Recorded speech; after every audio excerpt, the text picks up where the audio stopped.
नए संकल्प लें फिर से, नए नारे गढ़ें फिर से, उठो संग्रामियों जागो, उठो संग्रामियों जागो, नई शुरुआत करने का समय फिर आ रहा है, कि जीवन को चटक गुलजार करने का समय फिर आ रहा है। चलो अब एक नए अभियान के पदचाप गूंजे,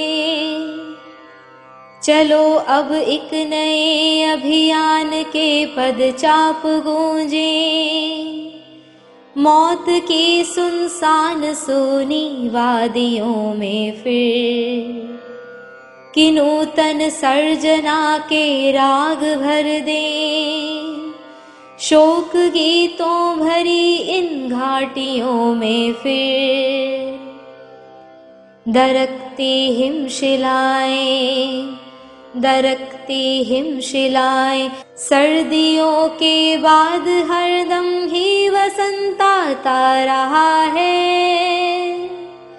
यह प्रकृति की गति रही है, अंधेरे गर्भ में ही रोशनी पलती रही है, अंधेरे गर्भ में ही रोशनी पलती रही है,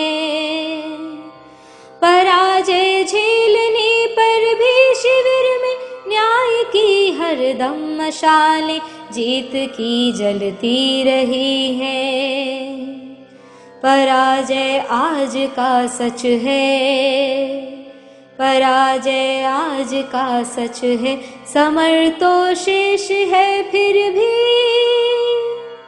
उठो ओ सर्जकों, नव जागरण के सूत्र रचने का समय फिर आ रहा है, कि जीवन को चटक गुलजार करने का समय फिर आ रहा है।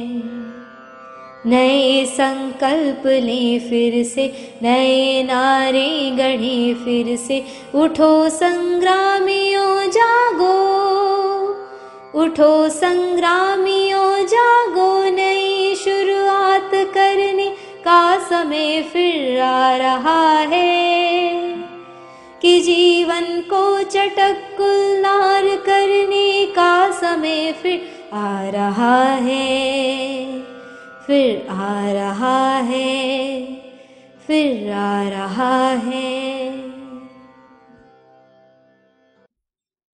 ओम शांति। चल तू अपनी राह पथिक चल, होने दे होता है जो कुछ, उस होने न होने से क्या, तुझको तुझको तुझको विजय पराजय से क्या।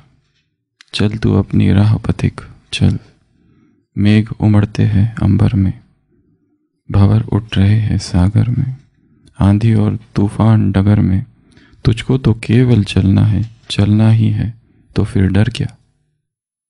तुझको तुझको तुझको विजय पराजय से क्या। अरे थक गया क्यों, बढ़ता चल, उठ संघर्षों से लड़ता चल, जीवन विषम पंथ चलता चल, खड़ा हिमालय हो यदि आगे, चढ़ूं या लौटूं यह संशय क्यों।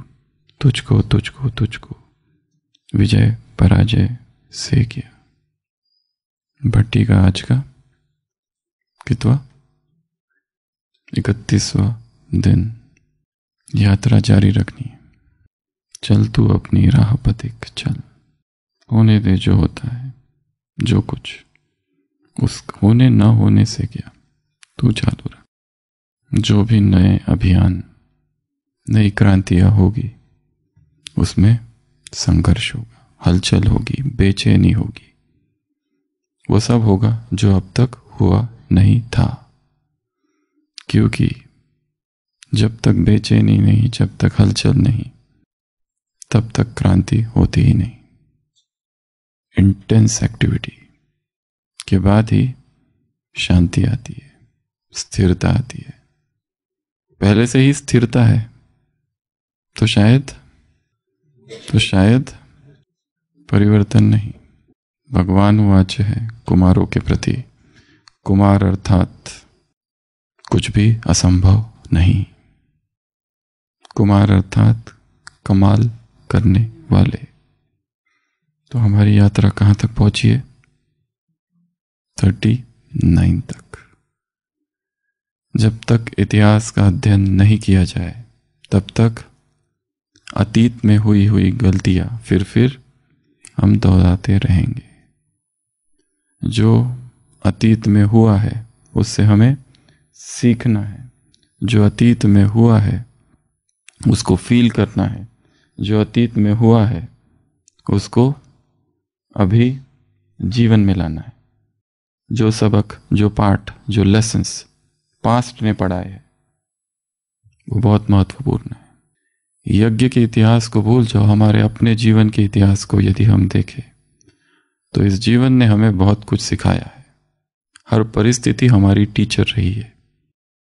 हम दूसरों से इतना नहीं सीखते जितना अपने ही जीवन में आई हुई परिस्थितियों से सीखते हैं। इतनी ठोकरें खाई है फिर भी ठाकुर नहीं बने, और वही ठोकर फिर खा रहे हैं। गलती तो करना है, छूट है गलती करने के लिए, पर एक ही शर्त है, वही वाली गलती फिर न करना।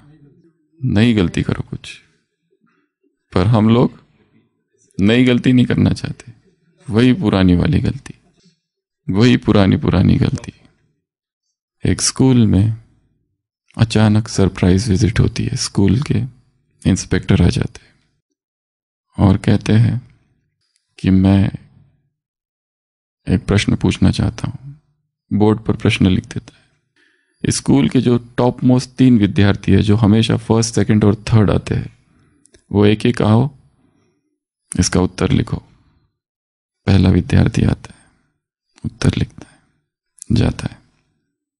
जो फर्स्ट आता है हमेशा, फिर सेकंड नंबर में जो आता है वो आता है, वो लिखता है। फिर जो थर्ड नंबर में आता है वो डर डर के आता है, अपने आप को छुपाने की कोशिश करता है। इंस्पेक्टर देखता है और फिर उसे पता पड़ता है, अरे तुम तो वही हो जो पहली बार आए थे, जो फर्स्ट है।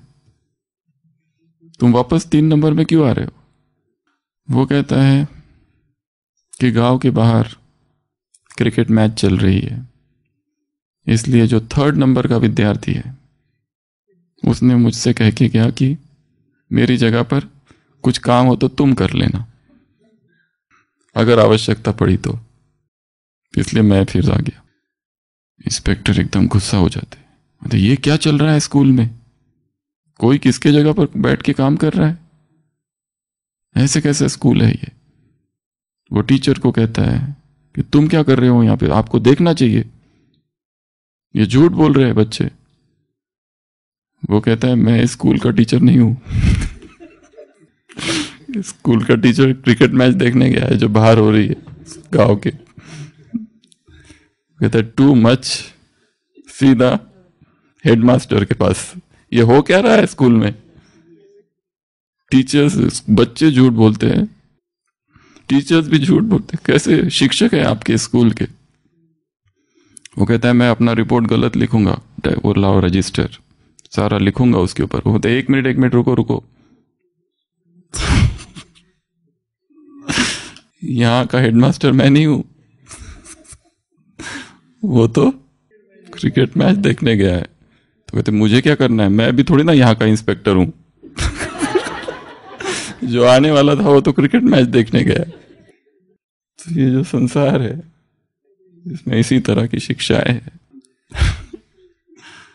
तो ऐसे संसार में सत्य की शिक्षा खो गई है। जब सत्य सिखाने वाले ही सत्य में स्थित नहीं है तो विद्यार्थी सत्य को कैसे धारण करेंगे? तो ऐसा ही है संसार, झूठी माया, झूठी काया, झूठा सब संसार।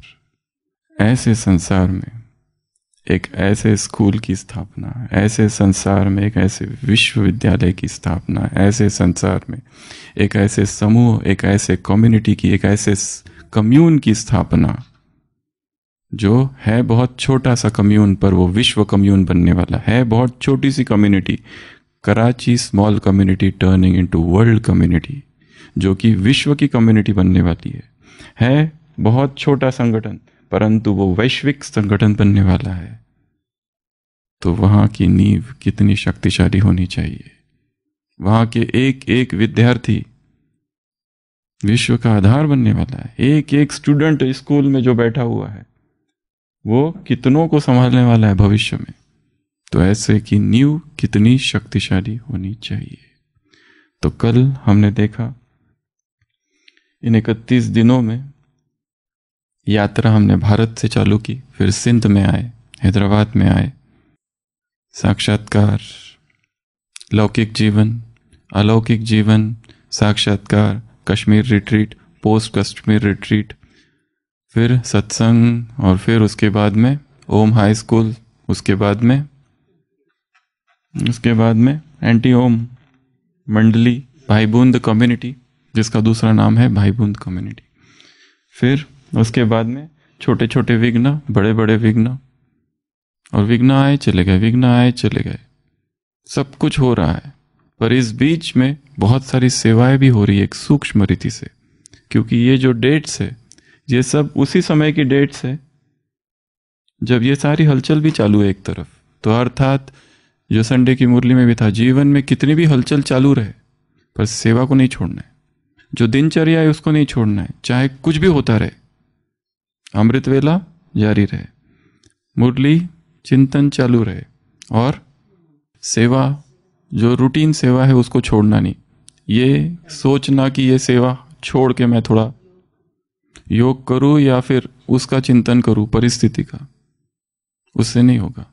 एक तो ये भी हो सकता था कि ये सारे लोग बैठ जाए और ये जो एंटी ओम मंडली वाली है इनको सकाश देते बैठे, ये ऐसा क्यों करते हैं, इनको ऐसा नहीं करना चाहिए, इनको हम क्या करें, इनको जाके समझाए, हम तो अच्छा काम कर रहे हैं, समाज के उद्धार का काम कर रहे हैं। ऐसा कुछ भी नहीं किया। स्वयं में अंदर इतनी करुणा भर दो, इतनी करुणा भर दो कि ये सब भी करने की जरूरत ना पड़े, वो सहज हो जाए। जैसे उदाहरण दिखाए अंगुलीमाल, क्या करता था वो, उंगलियां काटता था, 999 हो चुके थे, एक बाकी थी, और एक के समय कौन मिल गए, बुद्ध मिल गए आते हुए।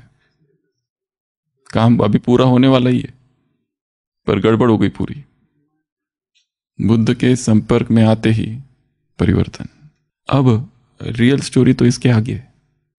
अब वो खुद ही भिक्षु बन गया और बहुत कम समय में बड़ी ऊंची अवस्था प्राप्त कर ली, और फिर वो जा रहा है शहरों में, गांवों में, लोग उसे मार रहे हैं, लोग उसे, क्योंकि ये कौन है, किसी की माँ, किसी का पिता, किसी का बेटा, किसी की बेटी को उसने मारा है, तो अपराधी है।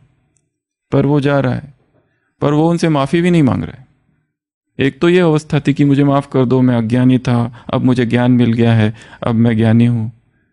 ये भी नहीं, अब उसकी ये अवस्था नहीं है, वो करुणा में स्थित है, अब परम अवस्था में स्थित है, वो माफी नहीं मांग रहा है उनसे।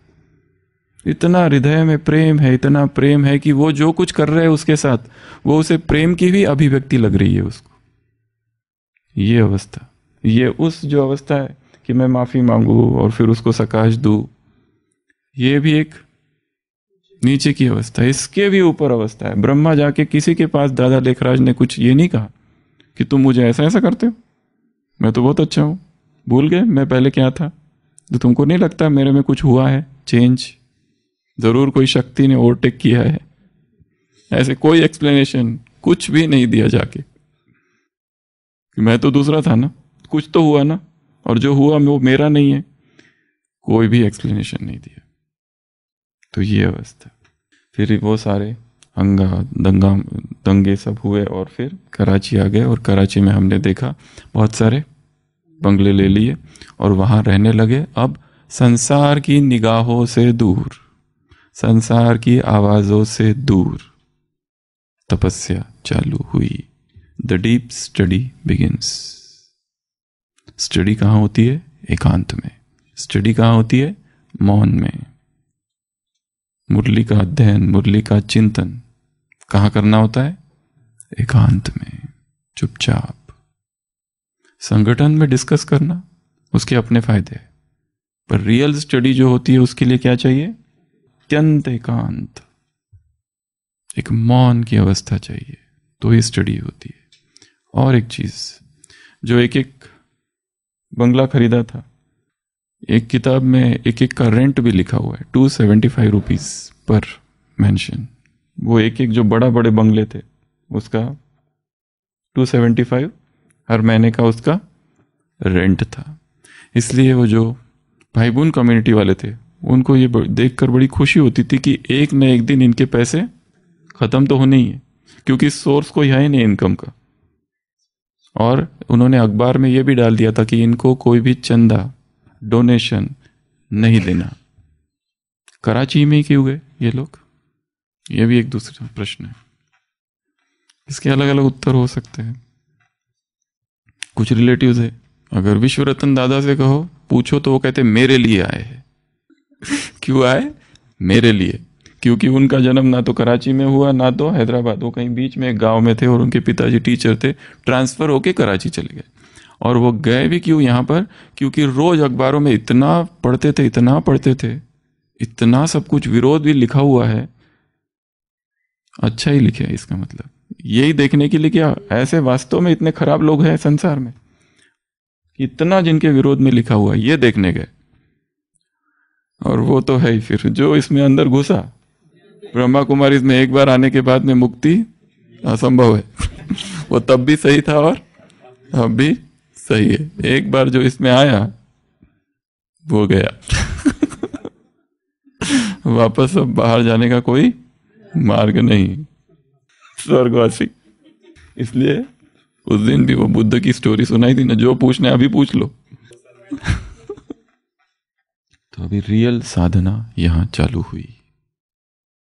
और वो साधना में क्या क्या था, जैसे हमने देखा बहुत सारे डिपार्टमेंट्स बन गए, बहुत सारी सेवाएं चालू हो गई। तो यहाँ पर रियल साधना चालू हुई। वो रियल तपस्या, वो रियल साधना क्या थी, उसकी आज चर्चा करेंगे। सबसे पहली साधना थी मरजीवा जन्म। मरजीवा जन्म, जैसे किसी का बहुत बड़ा एक्सीडेंट हो जाए तो कई बार क्या होता है, पेशेंट जब जागता है उसको याद नहीं रहता है, याददाश्त खो जाती है, एमनेजिया हो जाता है एक्सीडेंट होने के बाद। बड़ा एक्सीडेंट अगर हो जाए तो याद नहीं रहता है। उसी तरह मृत्यु सबसे बड़ा एक्सीडेंट है। मृत्यु क्या है? अपघात है, एक बहुत बड़ा अपघात। इसके लिए मृत्यु के बाद जब नया जन्म होता है कुछ भी याद नहीं रहता है पुराना। हाँ, कोई कोई सोल आत्माएं होगी जिनको याद आता है, पर अधिकतर कुछ भी याद नहीं आता है। अच्छा बुरा कुछ भी नहीं, सब क्लीन। और आना भी नहीं चाहिए, प्रकृति ने बहुत अच्छा नियम बना दिया है। अगर किसी को याद आ जाए, अभी अभी शादी हुई, याद आ गया उसका जो पति है वो उसका पिता था, मुश्किल हो जाएगी वो लोगों को। इसलिए ये नियम प्रकृति का अच्छा है कि हमें कुछ भी याद नहीं आता है। तो वो एक्सीडेंट के बाद क्या होता है, याददाश्त कई बार भूल जाती है। मृत्यु महा एक्सीडेंट है। और मरजीवा जन्म परम अपघात है। एक है अपघात, एक है महा अपघात, और एक है परम अपघात, सुप्रीम एक्सीडेंट। सुप्रीम एक्सीडेंट अर्थात पुराना जीवन खत्म, नष्ट। पुराने जीवन की कोई भी बात याद ना आए, परंतु वो सारे संस्कार हमारे साथ चलते। ये मेरी बचपन की आदत है, ये हमारे घर की आदत है। हमारे घर में ना ओबेसिटी हेरिडिटरी, ऐसे ही कहते हैं। जितने मोटे लोग होते हैं ना, वो क्या कहते हैं, ये तो हमारी मम्मी भी ऐसी थी, उसकी मम्मी भी ऐसी थी। एक बहुत अच्छा कारण मिल गया है। और छोटा सा बच्चा है, बेटा, वो तो उससे भी बड़ा है, वो बैठा है पॉपकॉर्न खाते हुए, वो जंक फूड खाते हुए, वो भी हेरिडिटरी है। कोई ये नहीं मानता है कि ये हमारी गलती है। यहां पर भी मर जीवा जन्म अर्थात परम अपघात। मर जीवा जन्म अर्थात इसके पहले जो कुछ हो गया है, फुल स्टॉप। फुल स्टॉप योगी भव, उसकी कोई भी बात याद ना आए। अब तक जो कुछ भी हुआ होगा, यहाँ तक कि अभी तक के ब्राह्मण जीवन में भी अगर कोई गलतियां हो गई है, हर जीवन अमृत वेला एक पुनर्जन्म है। महात्मा गांधी ने लिखा है कि मैं रोज सुबह रात को सोता हूं तो सोचता हूं मर गया, सुबह उठता हूं तो सोचता हूं नया जन्म, अभी अभी जन्म लिया है, अभी अभी ये दुनिया नहीं है, इस भाव से कि आज से नया जीवन चालू हुआ है। अब तक का कल जो कुछ हुआ, अच्छा बुरा जो भी, खत्म। ना उसका वर्णन, ना उसका विस्तार, ना इसने ऐसा किया उसने वैसा किया, तारीफ निंदा स्तुति जो कुछ हो रहा है सब कुछ खत्म। नया, आज नया दिन है, नई सुबह की नई किरण आज है। तो पुनर्जन्म अर्थात मरजीवा जन्म अर्थात केवल ये सोच लेना अब तक का नहीं, हर दिन आज का जो दिन है, क्या तारीख है आज? 12 मार्च। 11 मार्च तक जो कुछ था वो पास्ट बर्थ, भूत। ये भूतों की दुनिया है, कौन सी? अतीत की, फुल स्टॉप। अब नया चालू करो। हाँ, इससे सीखना जरूर है, पर इसने बहुत सबक सिखाया। वो सीखो और आगे बढ़ो, सीखो और आगे बढ़ो, सीखो और आगे बढ़ो। तो यहाँ पर बाबा ने जितने यज्ञवत्स है, कितने हैं? लगभग 300, इनको एक ही शिक्षा दी कि अभी तुम्हारा संसार से संबंध समाप्त। क्योंकि ये सारे लोग कौन लोग हैं? अधिकतर वो थे जिन्होंने सब कुछ देख लिया था, सारा वैर विरोध देख लिया था, सारे सहन किया था, कितनों ने मार खाया था, कितनों ने कितना अत्याचार सहन किए थे। वो पति की सच्चाई देख ली, कितना वो झूठा है। वो माँ बाप की सच्चाई देख ली, वो समाज की सच्चाई देख ली, ये वो समाज है। वो न्यूज़पेपर में सारी रोज की न्यूज़ देख ली, ये वही मीडिया है। सब झूठ, सब मिथ्या। इसलिए एक वैराग सा है मन में। और जब तक ठोकरें नहीं खाता आदमी, तब तक वैराग नहीं आता उसको। केवल पढ़ने से या दूसरों के अनुभव से बुद्ध को वैराग आ गया, बुद्ध ने ये देखा वो देखा, ठीक है, उससे हमें क्या? खुद ठोकरें जब तक नहीं खाता है, जब खुद निगेटिविटी का अनुभव नहीं करता, तब तक अटैचमेंट चालू रहता है। ठोकर लगनी चाहिए, बहुत जरूरी है, कंपलसरी। इंग्लिश में कहते हैं यूनिवर्सिटी ऑफ हार्ड नॉक्स। कौन सी यूनिवर्सिटी? जहां घूसे मिलते हैं, धक्का बुक्की, उस यूनिवर्सिटी से पोस्ट ग्रेजुएट की डिग्री चाहिए। तो मरजीवा अर्थात आज नया जीवन, आज से नया जन्म। क्योंकि ये सारे अनुभव से क्या सीखना है? कुछ भी नहीं मिला इससे, संसार से। ये पहला पार्ट। दूसरा पार्ट जो सबको सिखाया गया, वो क्योंकि परिवार के परिवार थे वहां पर कुछ, तो अब ये जो लौकिक संबंध है, पति पत्नी बच्चे, पूरा परिवार है, इनको इस रूप से देखना ही नहीं है। इनको किस रूप से देखना है? ये एक आत्मा है। और आत्मा से भी एक इसमें एक सूक्ष्म बात है। जब भी किसी से मिलो तो ऐसे मिलो कि ये एक सेट ऑफ संस्कार है। एक कौन है? एक बंडल है संस्कार का, एक नए संस्कार का। मैं किससे इंटरेक्ट कर रहा हूं? एक नए संस्कार के बंडल, एक यूनिट से। और इसका सब कुछ मेरे जैसा बिल्कुल भी नहीं हो सकता, कभी भी नहीं हो सकता। इकोनॉमिक बैकग्राउंड सब अलग है। इसके लिए हर एक को स्वीकार करके चलना, क्योंकि दो व्यक्ति कभी भी एक जैसे नहीं हो सकते। और उससे भी इंपॉर्टेंट, दो व्यक्ति कभी भी एक दूसरे को जान नहीं सकते। पति पत्नी 50 साल एक साथ रहते, पत्नी कह सकती है मैंने इनको जान लिया, पति कह सकता है मैंने इनको जान लिया? नहीं कह सकते। हम किसी को जान ही नहीं सकते, क्योंकि कितना भी हम कहें कि उसको जान लिया, कुछ बातें तो ऐसी है शायद वो भी नहीं जानता है। तो इसीलिए ये भाव रहे कि नए आत्मा से इंटरेक्ट करते समय ये एक नए सेट ऑफ संस्कार है। और दो प्रकार के संस्कार, एक उसके अनादि आदि और एक वर्तमान के। बाबा ने कहा वर्तमान को देखो ही नहीं, क्योंकि वर्तमान के संस्कार में बहुत हलचल है, पर वो कुछ भी हो फिर भी बहुत डीप उसके अंदर पॉजिटिविटी है। इस यज्ञ में 3 स्टेजेस है जिसकी हर आत्मा को उससे गुजरना पड़ेगा। सबसे पहली स्टेज पूर्ण पॉजिटिविटी।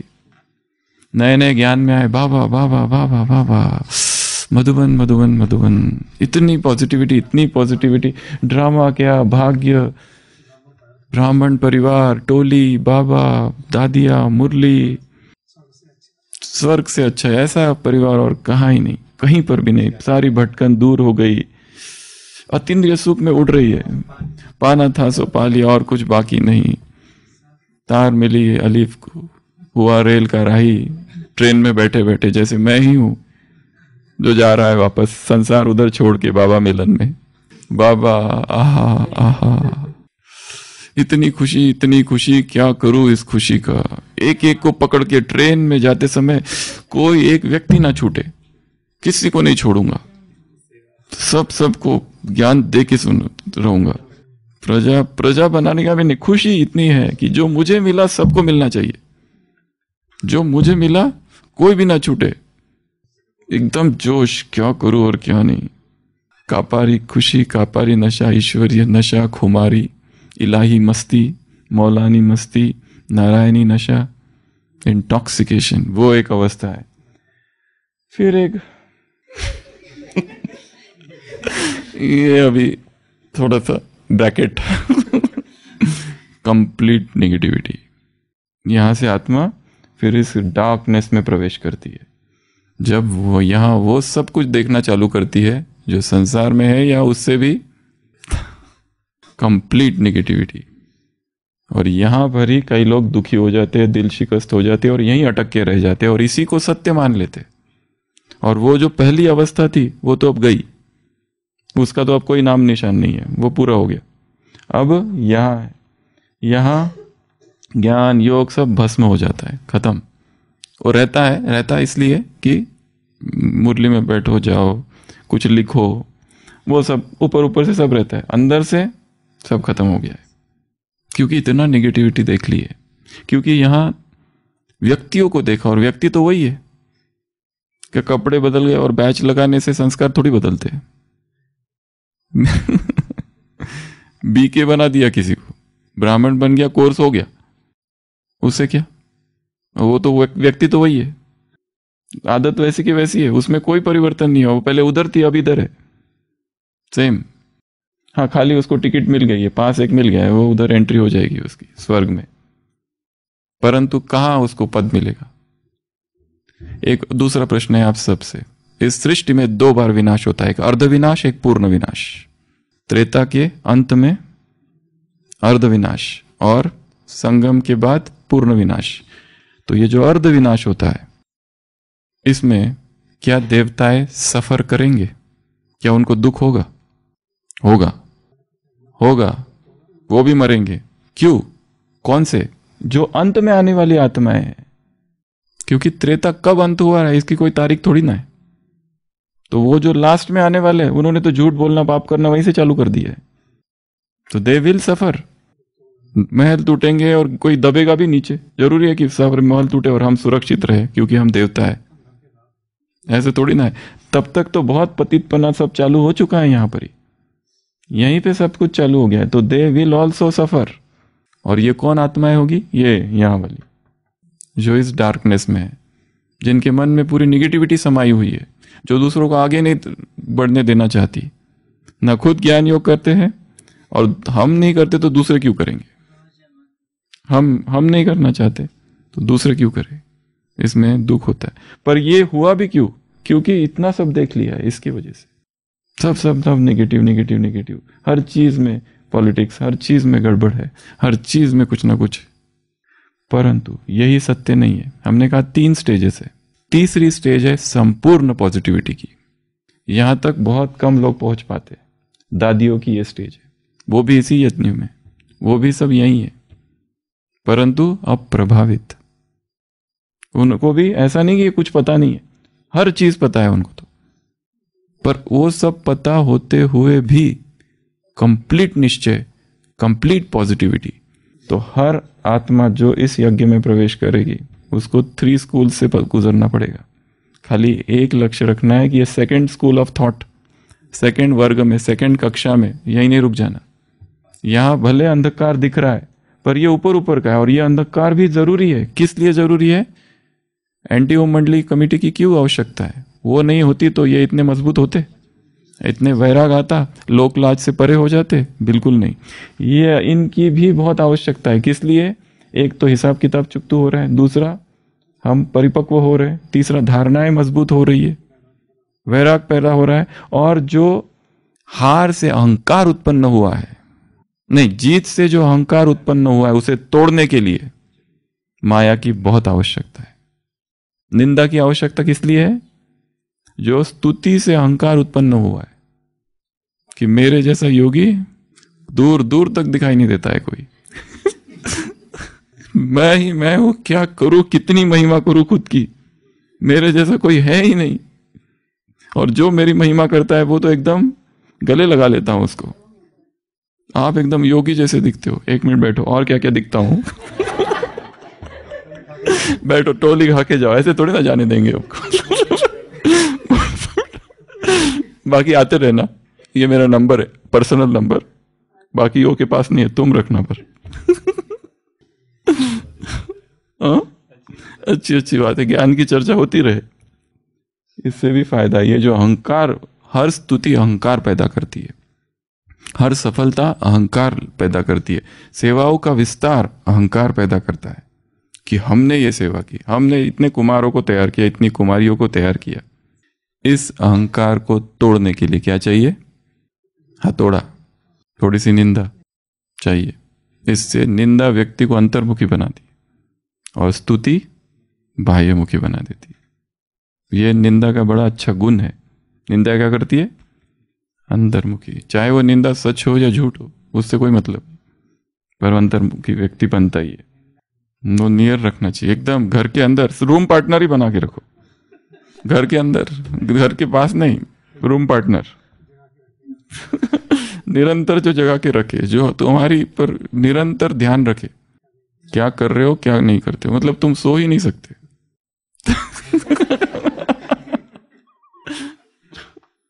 तीसरी जो स्टेज है वो है पूर्ण पॉजिटिविटी। ये वो अवस्था है, ज्ञान की संपूर्ण अवस्था, ज्ञान की परिपक्व अवस्था। सब कुछ देख लिया, उसके बाद में भी कोई मन में नेगेटिविटी नहीं है। सभी, रावण पर भी कोई गुस्सा नहीं है, सब ड्रामा के एक्टर्स है, सबका पार्ट मिला हुआ है, और ये साक्षी स्थिति है। तीसरी अवस्था कंप्लीट पॉजिटिविटी। इसलिए सेकंड अवस्था में बिल्कुल भी फंसना नहीं है। अगर है अभी यहाँ, तो ये ध्यान रखना है कि इसके आगे भी मन की एक स्थिति है, अभी हलचल हो रही है। यहां देखकर सब कुछ कि ये लोग ऐसा करते हैं, ये देखकर आघात हो गया है। अज्ञानी करते हैं, ये देखकर कुछ नहीं होता है, पर ज्ञानी करते हैं, ये देखकर दुख होता है। और ज्ञानी भी वही जो सुबह सेंटर में क्लास में बाजू में बैठा था, और जिसमें बाबा ने और हमने देखा था वो लिख रहा है, बच्चे तुम्हें बहुत मीठा बोलना है। हमने ऐसा करके देखा भी था, तिरछी नजर से पॉइंट्स नोट कर रहा है वो। और वही दोपहर में ऐसा सुना दिया हमको कि बात मत पूछो। क्या उसको ये बताएंगे कि सुबह क्या सुना था? ज्ञानियों को ज्ञान सुनाओ तो एलर्जिक रिएक्शन होती है। तो ये 3 अवस्था। तो बाबा ने सबसे पहला पार्ट कौन सा सिखाया सबको? ये जो बच्चे थे, अभी रियल साधना यहाँ चालू हो गई है, सब वैराग की अवस्था में है। वैराग का बीज तो सब में बोया हुआ है मर्जी वजन में। दूसरा बताया, जो साथ में रहते हैं लौकिक परिवार वाले भी, वो सब भी कौन है? आपस में पति पत्नी, ये सब समझना ही नहीं। क्या समझना है? आत्मा है, बस। ये नहीं समझना ये मेरा बच्चा है, ये मेरा बेटा है, मेरा समझा कि गए। ये दूसरा। तीसरा पार्ट जो सिखाया वो है सेंस कंट्रोल, कर्मेंद्रियों पर जीत। कोई भी विकर्म तुमसे ना हो, अगर होगा तो 100 गुना दंड है। सबसे ज्यादा विकर्म कौन सी कर्मेंद्रिया करती है? काम इंद्रिय। सबसे ज्यादा विकर्म किस इंद्रिय से होते हैं? सबसे गहरे, सबसे डीप काम इंद्रिय। आंखें, दृष्टि खराब हो गई, उसे पतित नहीं कहते। मुख से कड़वा बोल दिया, उसे पतित नहीं कहते। कानों से कुछ सुन लिया, उसे पतित नहीं कहा जाता। हाथों से किसी को हाथ लगा दिया, उसे पतित भी नहीं कहा जाता। पतित अर्थात काम इंद्रिय से होने वाले विकार। सभी ऑर्गन्स में सबसे ज्यादा उत्तेजना काम इंद्रियों में। टंग, टेस्ट, स्पीच, ये उसके सामने कुछ भी नहीं है। आंखें उसके सामने कुछ भी, हाँ ये सब साधन हो सकते उत्तेजना के, स्टिमुलेशन है ये। ये सब साथी है, बट इंटेंस, सबसे इंटेंस वो है काम इंद्रिय। धन्य है वो आत्माएं जिनको काम इंद्रियों की उत्तेजना का कोई अनुभव ही नहीं, वो उस विकार में कभी गया ही नहीं, उन्हें पता ही नहीं। दादी प्रकाशमणि कहती थी ना, क्या कहती थी कि मैंने कभी भी कोई सिनेमा कभी देखा ही नहीं, थिएटर ही पता नहीं क्या है। और सारे विकार, काम और हिंसा, बस ये दो ही चीज़ है जो व्यक्ति सीखता है। कहाँ से? मोबाइल से, इंटरनेट, यूट्यूब, सिनेमा, ये सब यहीं से आया है। जब से यूट्यूब आया तब से जितना संसार में विकार बढ़ गया, खुद उसका जो सीईओ है, सीईओ गूगल का, उसने ही लिखा है, उसने ही एनालिसिस किया है कि ये जब से आया, कब से, 2007 कब से आया ये, लगभग वो तब से ही संसार में सब कुछ बढ़ गया है। इसलिए एक एक कर्मेंद्रियों को जीतना, साधना, आंखें, नाक, सब कुछ, सब साधना चालू होती है वहां से। इसलिए इस भट्टी के 3 रूल है। तीसरा है स्वाद को जीतना। स्वाद को जीतते जीतते धीरे धीरे रसेंद्रियों को जीतते जीतते जनेंद्रियों को जीता जाता है। 2005 में आया, 2005 14 फरवरी। ये जब से आया तब से संसार में विकार बढ़ गए। इसके लिए जिन्हें अच्छी ब्रह्मचर्य की साधना करनी है, वो जितना हो सके इन सब से जितना दूर रह सके रहे। कोई आवश्यकता ही नहीं है ये सब चीज़ों की, बिल्कुल भी आवश्यकता नहीं है। वो हमारे ऊपर है, हम क्या करते क्या नहीं करते। लोग कहते हैं हम क्लास सुनते हैं, सुनो, देखने की क्या जरूरत है? वीडियो चाहिए, किस लिए चाहिए वीडियो? देखो ये ठीक है, वो सामने वो देखते रहो, बस इधर देखने की आवश्यकता नहीं है। बोर्ड में क्या देखना है, ये लिखने का, ये देखते हो और लास्ट में क्या बन जाता है बोर्ड, गोल गोल गोल गोल गोल गोल। इसको देख के क्या करोगे? इसका कोई मतलब नहीं। यहीं से माया प्रवेश करती है। यहां जब आएंगे तब देख लेना बस। हमारी पसंदगी और नापसंदगी की बात नहीं है, यहाँ माया की बात चल रही है। वो माया का साधन बन जाता है। तो कर्मेंद्रियों को जीतना, बिना कर्मेंद्रियों को जीते कोई योगी बन ही नहीं सकता, चाहे कितना भी उसके पास ज्ञान हो। ज्ञान किसके पास नहीं है संसार में? बहुत सारी संस्थाएं हैं, कितना बड़ा बड़ा बहुत अच्छा अच्छा ज्ञान है उनके पास भी। जैन धर्म में तो इतनी स्ट्रिक्ट साधना है, पर फिर भी क्या वो कर्मेंद्रिय जीत बने हैं? नहीं, वो भी नहीं बने। जबान को कहाँ जीता है? रस को कहाँ जीता है? रस जीते जगत जीते। जो रसों को जीतता है वो जगत को जीतता है। तो तीसरा बताया सेंस कंट्रोल, कोई भी विकर्म कर्मेंद्रियों से ना हो। चौथी बात निद्रा। बाबा क्या करते थे? रात को 2 AM राउंड, रात को 2 बजे चक्कर लगाते थे और देखते थे, ये देखो कितना योगियों जैसे सो रहे, जरूर बाबा की याद में सोए होंगे। और दूसरे देखो ये कैसे सो रहे, ये जरूर बाबा की याद नहीं किया इन्होंने, वैसे ही सो रहे, पैर उधर हाथ उधर, घूम घूम के पता नहीं कहाँ से कहाँ। वर्ल्ड का नक्शा, तकिया कहीं और, रज़ाई कहीं और। योगी सोए तो स्थिर। जैसे कई बार कहा है, महात्मा बुद्ध सोते थे, आनंद उनसे पूछता था कि आप रात में भी जागे रहते क्या? क्योंकि जहां हाथ रखा है सुबह उठ के देखता हूं वही है, सेम पोजीशन में सोए है, जहां सोए और सुबह उठे वही पोजीशन। ऐसे कैसे? वो कहता है आप करवट नहीं बदलते क्या? आनंद पूछता है, करवट भी नहीं बदलते? महात्मा बुद्ध कहते करवटें वो बदलते हैं जो बेचैन है। मैं अंदर से इतना शांत हो गया हूं कि करवटें बदलने की आवश्यकता नहीं, इतना मन स्थिर चित्त शांत हो गया है। वैसी अवस्था में तो यहां सीखने की बात है हम कैसे सो रहे हैं। लोग कहते हैं हमारा अमृत वेले का टाइम फिक्स नहीं होता, ये होता है। सो कैसे रहे, किस अवस्था में सो रहे हैं? मोबाइल देखते देखते सो रहे हैं, मोबाइल हाथ में है और कुछ कुछ करते हुए सो रहे हैं, ऑनलाइन में है और फिर सो रहे हैं। स्विच ऑफ अगर आपको कोई काम नहीं है, कोई इमरजेंसीज नहीं है। और दूसरी बात, आपका जो कमरा है उससे भी अगर मोबाइल इलेक्ट्रॉनिक्स बाहर रहे तो बहुत अच्छा, वाइब्रेशंस क्रिएट करता है नेगेटिविटी, ये ब्लू लाइट निकलता है इसमें से। अगर जिनको इमरजेंसीज नहीं है, कोई रात में कुछ ऐसा होने वाला नहीं है, मतलब कोई ऐसा ऑफिस का ऐसा कोई काम नहीं है कि आपको कभी भी बुलाया जाए, क्यों रखना है? स्विच ऑफ कर दो, या फ्लाइट मोड पर डाल दो, वाइब्रेशंस ही ना हो, ये सबसे बेस्ट है, ये सिंपल एकदम। तो किस अवस्था में हम सो रहे हैं, दूसरा अगर जिस अवस्था में सो रहे हैं उसी अवस्था में उठेंगे, जो अंतिम संकल्प है वो प्रथम संकल्प बनेगा, जो देख कर सो रहे वही उठते ही सबसे पहले याद आएगा, जिसके साथ फोन पर बात करते करते सो रहे वही व्यक्ति की याद उठते ही आएगी। इसके लिए जितना हो सके रात को 8 बजे के बाद नो मोबाइल टॉक्स किसी से भी। अगर हाँ सेवा आवश्यक है, जरूरी है, मीटिंग है, प्लानिंग है, सेंटरों में कुछ कुछ होते रहता है सेवाएं, वो अलग, पर ऐसे ही बात करना हो सके तो after 8 o'clock no talks, phone पर बातें करना बंद, हो सके तो बंद ही कर दो, वाइब्रेट साइलेंट, और जहां सोते हैं वहां पर कोई भी इलेक्ट्रिकल वाइब्रेशंस ना हो, रूम में एब्सोल्यूट डार्कनेस। स्लीप हाइजीन में ये बताया था लास्ट पट्टी में, स्लीप हाइजीन में स्लीप के रूल से क्या कहा जाता है, कोई भी जीरो लाइट कुछ भी ना हो, तभी ये मेलानिन सिक्रेट होता है यहाँ से, यहाँ का अंदर जो पीनियल ग्लैंड, मेडिकल रीजन है उसके। तो स्लीप फिल ये वेरी सतो प्रधान सतोगुनी नींद। तो बाबा क्या करते थे, चक्र लगाते और देखते थे, ये थी चौथी बात। कुछ भी नहीं, नो नीड, कुछ भी नहीं, पूरा रूम में डार्क कर दो, जितना डार्क में सोएंगे, कई लोगों को डर लगता है, ये दूसरी बात, अकेले नहीं सो सकते, डर लगता है अंधेरे में, वो डर भी चला जाएगा। नींद अगर अच्छी चाहिए, क्वालिटी ऑफ स्लीप के लिए रूम का एटमॉस्फेयर कैसा है, आवाज ना हो, हवा अच्छी हो, खिड़कियां खुली हो, सारा बिल्कुल बंद कमरा। ज्यादा से ज्यादा हार्ट अटैक्स वहां हुए हैं जो लोग बंद कमरे में सोते, नो एयर, कोई सर्कुलेशन ही नहीं हो रहा है एयर का।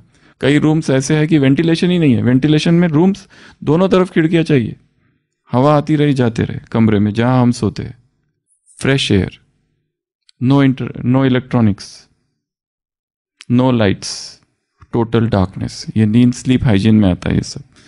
आगे चौथा, उसके बाद में ये नाम पड़ा अभी, यज्ञ पिता यज्ञ माता। जैसे कि ऊपर से नाम आया कि आज से ओम बाबा कौन है, यज्ञ पिता, पिताश्री ब्रह्मा। और जो पुराने लिटरेचर है उसमें प्रजापति लिखा हुआ है कई जगह पर, चित्रों में प्रजापिता। और ओम राधा क्या है, सेनानी, वो क्या बन गई, यज्ञ माता। ये थी एक बात। अभी आखिरी और एक बात, लेटर्स। ये वही समय था जब क्या हुआ, लेटर्स लिखना चालू हुआ।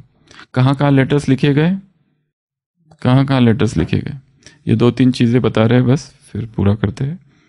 मार्च 13, 1939 में क्वीन एलिजाबेथ को लेटर लिखा है लंदन में, 39 में मार्च में। ये कौन सा समय है, 7 मार्च, 24 मार्च, सब हलचल का समय है। एक तरफ हलचल चालू है और दूसरी तरफ लेटर लिखे जा रहे हैं। फिर महात्मा गांधी को तार भेजा गई, राजगोपालाचार्य, आचार्य कृपालुजी, भोलाभाई देसाई, 5 मई 1939। किंग जॉर्ज 6, उस समय भारत का सम्राट कौन था, किंग जॉर्ज 6।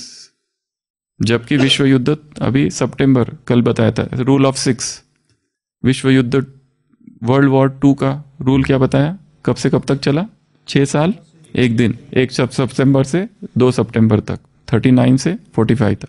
कितने लोग मरे, 6 करोड़।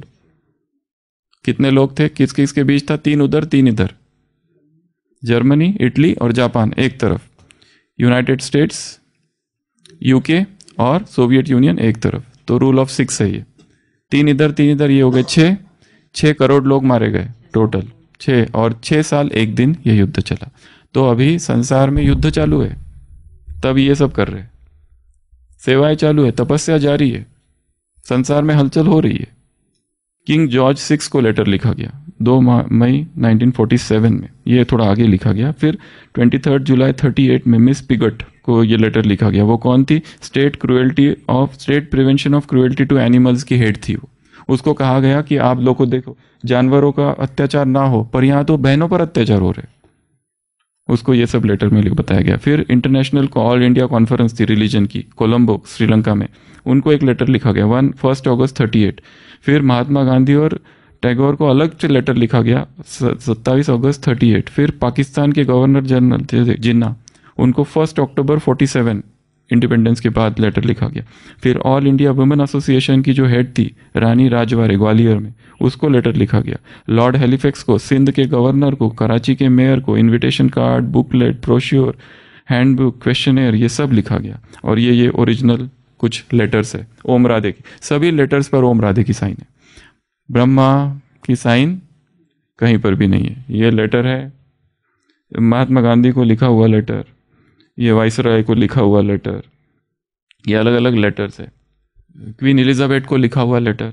इन्होंने प्रिंसेस एलिजाबेथ, एक्चुअली वो प्रिंसेस नहीं, प्रिंसेस तो उस समय छोटी थी 11 साल की। क्वीन, कल भी बताया ना, जॉर्ज की जो वाइफ थी वो थी क्वीन एलिजाबेथ। उसको मदर एलिजाबेथ कहते क्योंकि उसकी बेटी का भी नाम क्या था, एलिजाबेथ, जो अभी भी है।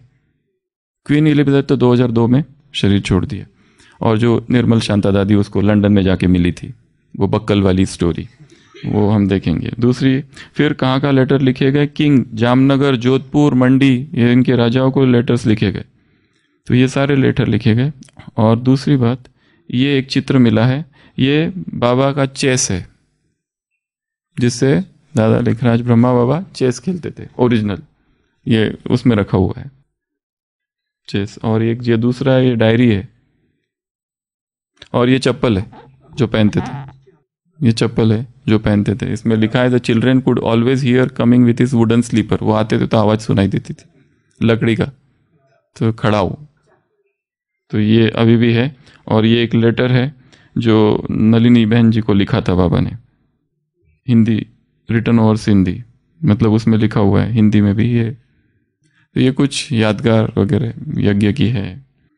लेटर्स बड़े बारीक बारीक बारीक है, पढ़ सकते हैं, हम भेज देंगे उसमें। और ये वो बर्थ सर्टिफिकेट इंग्लिश, एंड ये ओम राधे की जो बुक है इज दिस जस्टिस, उसमें है बर्थ डेट है। उर्दू में भी एक है, इंग्लिश में भी है। 15 दिसंबर 1884, दादा लेखराज खूबचंद कृपलानी। दादा का नाम विष्णु कुछ है, वो भी है एक जगह लिखा हुआ। पूरी ओम मंडली जो कमिटी है, हम कहते हैं 8 लोग थे, क्या 8 लोग इतने बड़े इसको चला सकते? 8 नहीं थे, 11 हुए, बाद में 17, 18 लोगों के पूरे नाम सहित पूरी लिस्ट है उसमें। कमेटी जो थी धीरे धीरे 18 तक गई हो। तो ये सब डिटेल्स है कुछ। तो कहने का भाव, लेटर्स लिखे गए। किनको लेटर्स लिखे गए? दूर दूर तक, दृष्टि देखो कितनी ऊंची, यहां तक कि ये अमेरिका के वहां पे भी लेटर्स लिखे गए। प्रेसिडेंट को भी लेटर लिखा गया जो ये विश्व युद्ध लड़ रहे थे। महात्मा गांधी को लेटर लिखे गए, बताया गया कि ऐसा ऐसा हो गया है इधर, एक बहुत बड़ी इतिहास में घटना घटी है। पर किसी को टाइम नहीं था।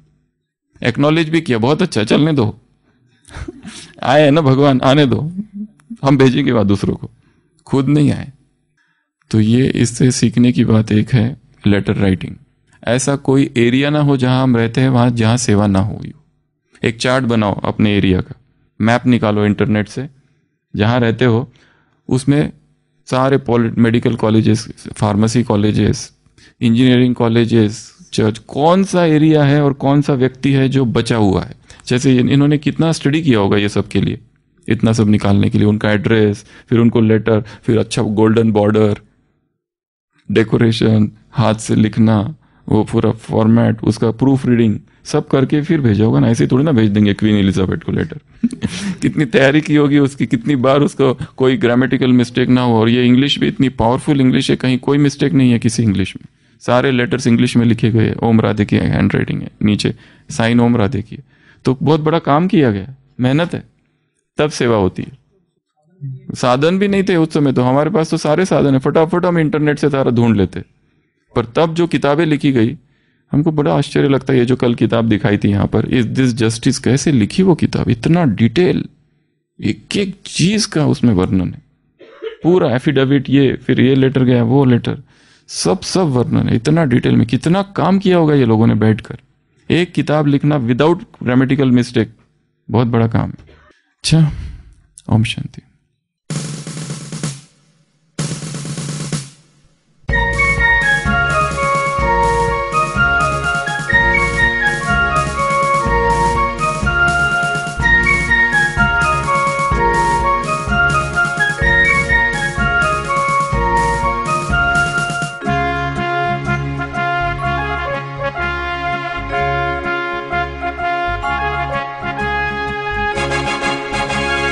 जल पथिक चल, होने दे होता है जो कुछ, उस होने ना होने से क्या। तुझको तुझको तुझको विजय पराजय से क्या। चल तू अपनी राह पथिक चल, होने दे होता है जो कुछ, उस होने ना होने से क्या। तुझको तुझको तुझको विजय पराजय से क्या। चल तू अपनी राह पथिक चल।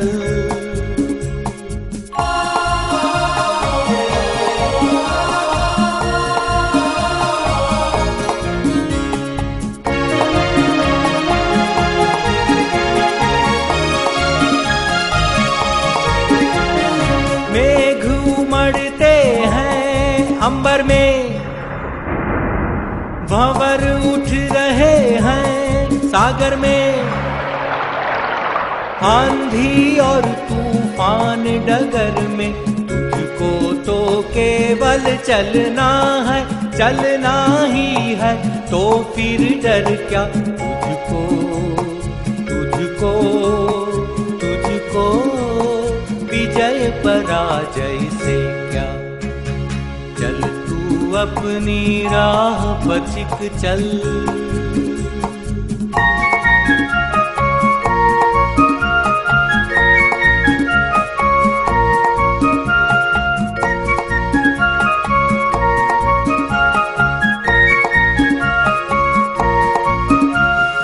अरे थक गया क्यों बढ़ता चल,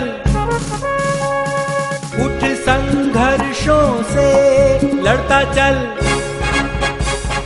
जीवन विषम पंथ चलता चल, खड़ा हिमालय हो यदि आगे चढ़ूं या लौटूं यह संशय क्यों।